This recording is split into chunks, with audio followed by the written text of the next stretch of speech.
بەردەوام دەبین لە واشنگتن لەوێ دەمێنینەوانێ بەڕێز جۆن هانا لێکۆڵەر و شارەزای پرسی کورد لەگەڵمان دەبێ بۆی کە گفتوگویەکی کورت و خێرای لەگەڵ بکەین تایبەت با سەردانەکەی سەرۆکی حکوومەت و وە گرنگی سەردانەکە. بەڕێز جۆن هانا ئەم کاتت باش، سواز بۆی کە ئامادەی لەگەڵمان. بۆ خۆتان دەزانن سەرۆکی حکوومەتی هەرێمی کوردستان بە بانگێشتێکی فەرمی لە واشنگتنە کۆمەڵێک کۆبوونەوەی گرنگی ئەنجام داوە لەگەڵ وەزیری دەرەوە، جێگرەکانی تینکتانکەکانی ئەمریکا، کۆنگرێسمانەکان، هەموو ئەمانە هاوکاتە لەگەڵ کێشەکانی هەولێر و بەغدا کەواتە دەمانوێت بزانین ئەم سەردانە چی دەگەێنێ بە خوێندنەوەی تۆ. پێش هەموو شتێ زۆر سپاس بۆ میوانداریتان و خۆشحاڵم و زۆر خۆشحاڵم دەبینم کە سەرۆک وەزیران لە واشنگتنە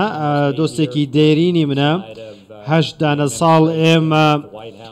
کارمان کردووە لەگەڵ جۆرج دەبلیو بوش کارم کردووە و ئەو کات زۆر بەریەکەوتن و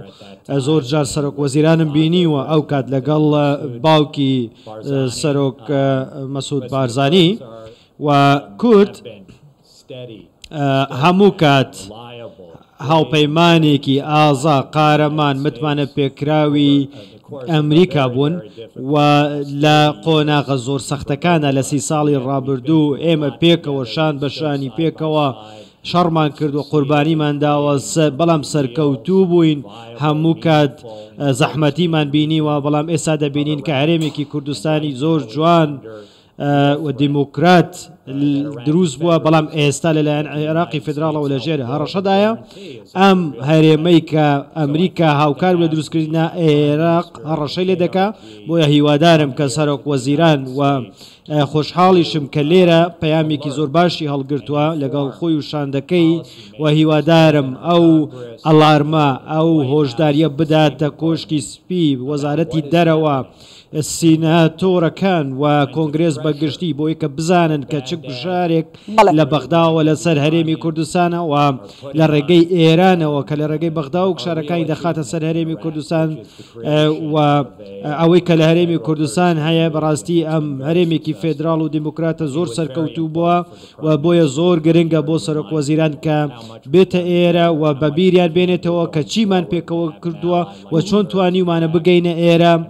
و کورد چه قوربانیەکی داوە، ئەمریکا و کورد پێکەوە چه قوربانیەکیان داوە. بۆیە ئێستاش کاتی ئەوەیە کە ئەم دوو هاوڕێ کۆنا پێکەوە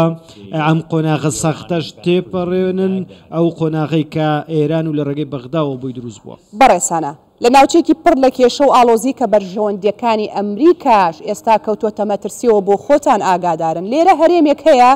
کە هاوپەیمانی و دۆستی ڕاستەقینەی ئەمریکایە. کەواتە من دەپرسم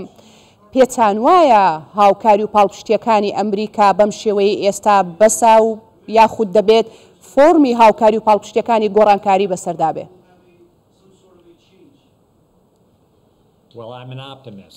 من گەشتبینم بەڕاستی، من باوەڕم وایە کە ئەمریکا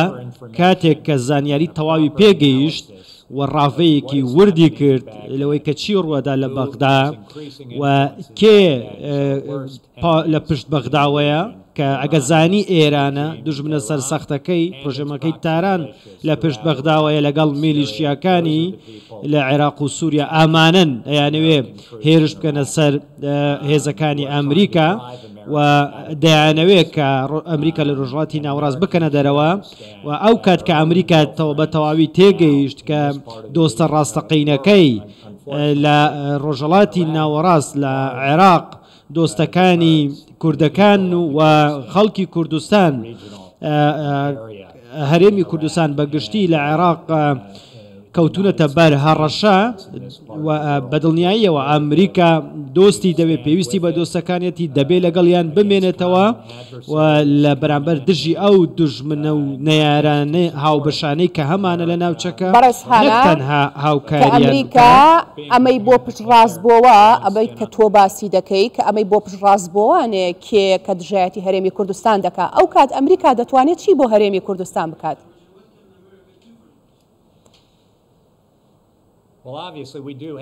بەدڵنیاییەوە ئێمە پەیوەندیمان هەیە لە ڕووی سەربازیەوە لەگەڵ هەرێمی کوردستان و لەگەڵ هێزی پێشمەرگەی کوردستان بۆیە ئێمە پێویستە بزانین کە چۆن ئەم پەیوەندیە سەربازیە بهێڵینەوە و چۆن زیاتر و باشتریشی بکەین و دڵنیابینەوە لەوەی کە دۆستە کوردەکانمان ئەو چەکەی کە پێویستە هەیانە بۆی لە دژی ئێران و میلیشیەکان خۆیان بپارێزن ئەوانەی کە دەیانەوێ هێرش بکەنە سەر هەرێمی کوردستان و ئەمریکاش بە هەمان شێوە ئەوەی کە پێڵێن بەردەوام هەژمونی هەیە و دەتوانێت گوشار بکە لەسەر بەغدا ئەگەر بیەوێ بۆیە بە تایبەتی لە ڕووی ئابووریەوە با بڵین هەژمونی ئابووری خۆیەوە کە ئەتوانێ بە دڵنیاییەوە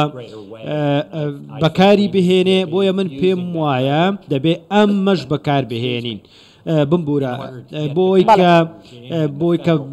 ڕژێمی بەغدا و دادگای باڵای فیدراڵی بەغدا تێبگەن هەست بەو گوشارە بکەن کە ئەمریکا دەیخاتە سەری بۆی کە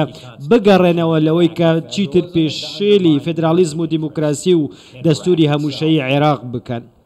کەواتە مانەوەی هەرێمی کوردستان وەکو دوورگەیەکی ئارام لە ناوچەکەدا و لە عێراق بە تایبەتی و بە دیاریکراوی گرنگە بۆ ئەمریکا.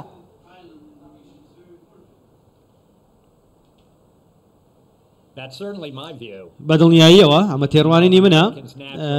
ئەمریکیەکان بە شێوەیەکی زۆر سادە و نۆرماڵ هاوسۆزن لەگەڵ خەڵکی کوردستان چونکە